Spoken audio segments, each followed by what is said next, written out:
With no breakthrough in sight, President Donald Trump will argue his case to the nation Tuesday night that a crisis at the U.S. Mexico border requires the long and invulnerable wall he's demanding before ending the partial government shutdown. Hundreds of thousands of federal workers face missed paychecks Friday as the shutdown drags through a third week. Trump's Oval Office speech, his first as president, will be followed by his visit Thursday to the southern border to highlight his demand for a barrier. White House Press Secretary Sarah Huckabee Sanders tweeted that he will use the visit to meet with those on the front lines of the national security and humanitarian crisis.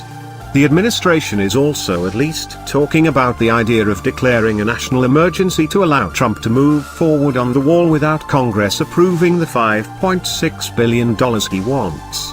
Vice President Mike Pence said the White House counsel's office is looking at the idea. Such a move would certainly draw legal challenges, and Trump, who told lawmakers he would be willing to keep the government closed for months or even years, has said he would like to continue negotiations for now. House Speaker Nancy Pelosi and top Senate Democrat Chuck Schumer called on the networks to give Democrats a chance to respond. Now that the television networks have decided to air the president's address, which if his past statements are any indication will be full of malice and misinformation, Democrats must immediately be given equal airtime, they wrote in a joint statement released Monday night.